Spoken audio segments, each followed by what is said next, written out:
You know what's wild? You work your entire life, 30, 35, maybe 40 years, pinching pennies, maxing out your 401k, watching every dollar like it owes you money. And then the day finally comes. You retire. You've got a nice nest egg sitting there, and suddenly your brain just short circuits. Because after 4 decades of being responsible, something snaps, and the next thing you know, you're standing in a showroom with a salesman who was way too excited to see you, and you're signing paperwork for something that 6 months later is collecting dust, costing you money, or making your kids quietly Google how to contest a will. I'm Matt, and I've spent years talking to people in and around retirement. In most of these conversations, I've noticed patterns. There are certain purchases that come up again and again when retirees sit down with a financial advisor and start doing the math. And the math does not math. Today, we are talking about these big purchases that retirees almost always regret. Not the Netflix subscription, I mean the big ones. The ones with commas in the price tag. The ones that seem like a fantastic idea the day you retire and feel like a financial crime scene 2 years later. Number 1, the dream vacation home. Oh, this one is a classic. You've spent 30 summers saying someday we're going to buy a little place in Florida or the mountains or the lake or Tuscany if you're really ambitious. And now it's someday. You're retired. Let's do it. And look, I get it. A vacation home sounds incredible. You've earned it. But here's what the brochure doesn't tell you. That gorgeous lake house, it needs a new roof. The property taxes on it are going to remind you they exist every single year, whether you're there or not.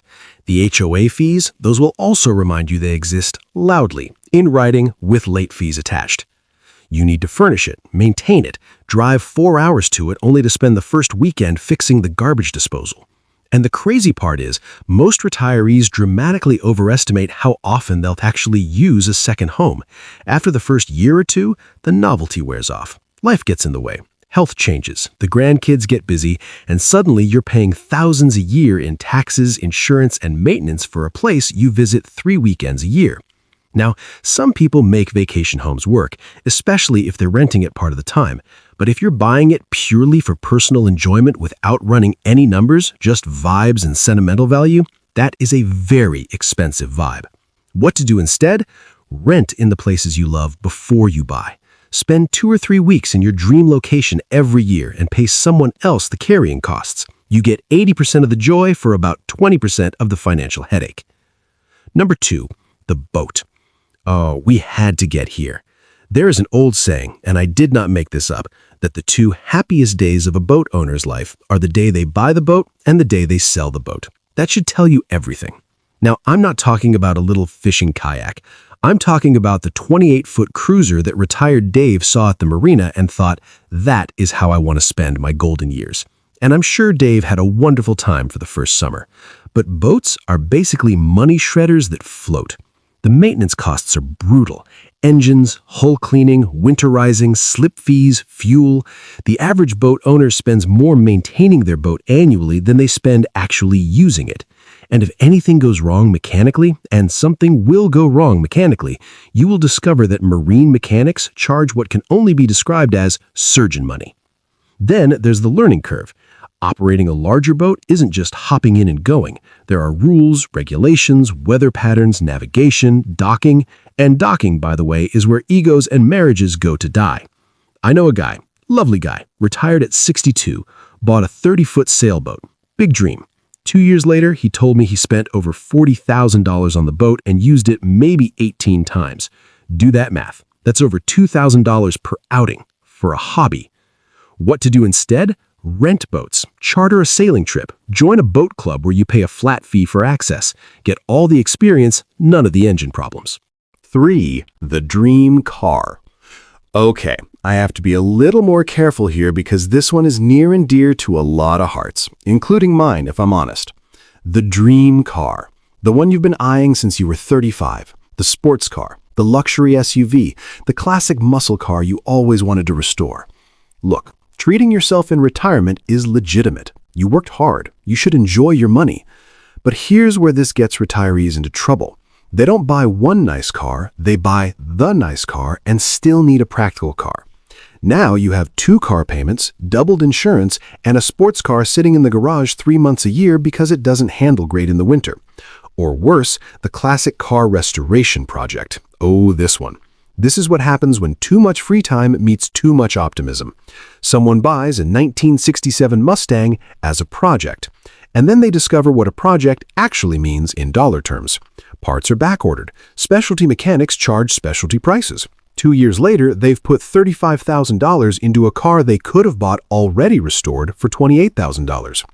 I'm not saying don't buy the nice car. I'm saying budget for the total cost of ownership, not just the sticker price. Insurance on a performance vehicle for a 65-year-old can be genuinely eye-watering.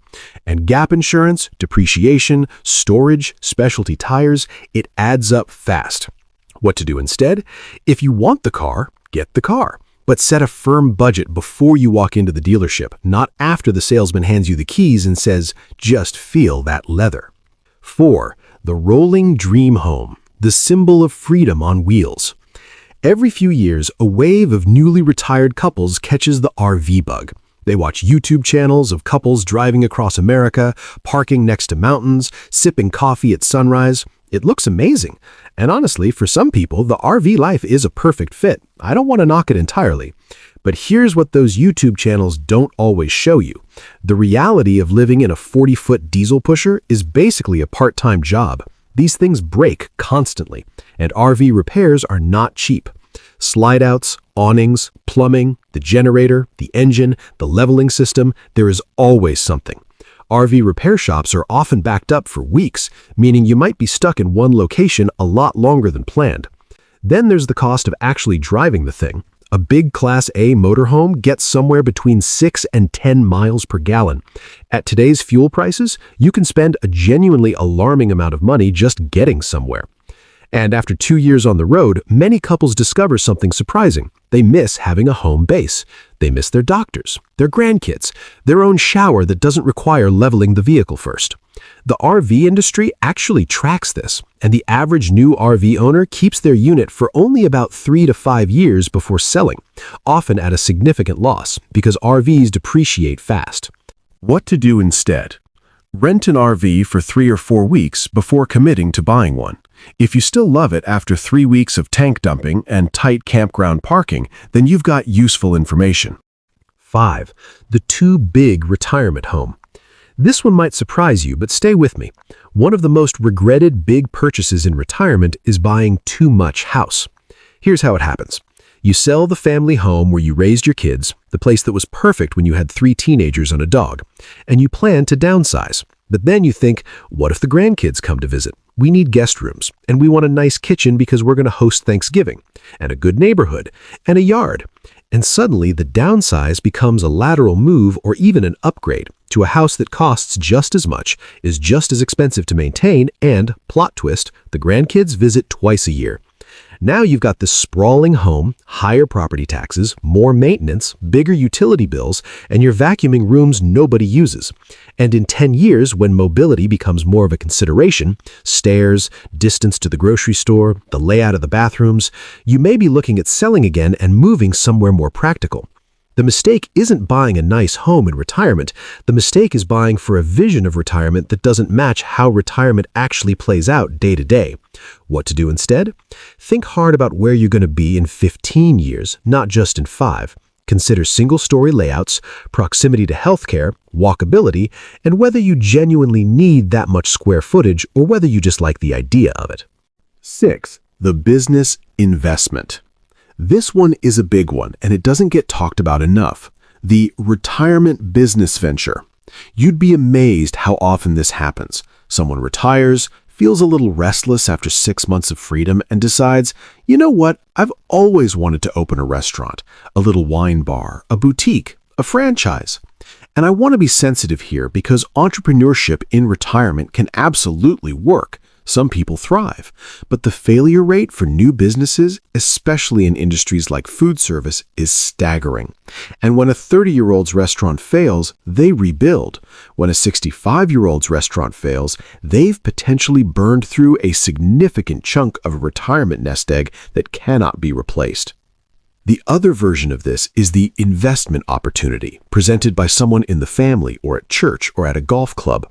It's a sure thing, Matt. We're going to flip these properties. We're going to develop this land. You just need to put in $80,000 to get started. Retirees, unfortunately, are disproportionately targeted by fake investments, and because they're often sitting on a visible lump sum from a home sale or a retirement account rollover, they make attractive targets. If someone is promising you consistent, high returns with low risk, I don't care how nice they seem, run. What to do instead? If you want to scratch the entrepreneurship itch, start small. Consult, freelance, test a business model before going all in financially. And before any investment of significant size, talk to a fee-only fiduciary financial advisor who has no stake in the outcome. 7. Gifting too much too soon. Now, this last one isn't exactly a purchase in the traditional sense, but it costs retirees just as much and maybe more. I'm talking about gifting large sums to kids and grandkids early in retirement. The heart isn't exactly the right place. You want to help your kids buy a house. You want to give the grandkids their college fund up front. You want to see the money do good while you're still here to enjoy it. And that instinct, beautiful, genuinely. But here's the financial reality. If you're 65 and you hand your kids $150,000 out of a $700,000 nest egg, you've just changed your retirement math significantly. Because you may live to 90. That's 25 more years of expenses, healthcare, inflation, and the unexpected. What feels generous at 65 can create real financial stress at 80.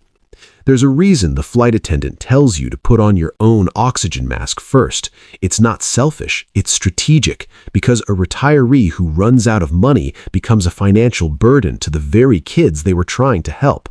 What to do instead? Work with a financial planner to understand what your floor is, the minimum you need to be financially secure for your full life expectancy. Anything above that floor, give generously. Below it, hold firm and explain why to your family. The kids who love you will understand. The big purchases that retirees tend to regret almost always have one thing in common. They're driven by emotion rather than by a clear plan. And to be fair, that's completely understandable. Retirement is a deeply emotional moment. After decades of working, saving, and delaying gratification, you finally reach the point where you feel like you've earned the right to enjoy your money. And you absolutely have. Nobody is saying you should live like a monk or be afraid to spend what you worked so hard to build. But the retirees who end up the happiest, the ones who are financially secure and genuinely enjoying their freedom, usually approach spending very differently. They make intentional decisions. Instead of reacting to excitement or impulse, they pause and think through the full picture.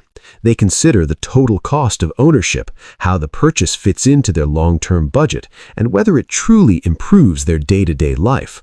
Your retirement savings took decades of discipline to build. Treat it with the same care before deciding how to spend it. If this video helped you think through even one of these decisions differently, do me a favor. Hit that like button. It genuinely helps the channel. And subscribe if you're new here. And if you've made one of these purchases yourself or you know someone who has, drop it in the comments and tell us your awesome or ugly experience. No judgment. We're all learning here. I'll see you in the next one.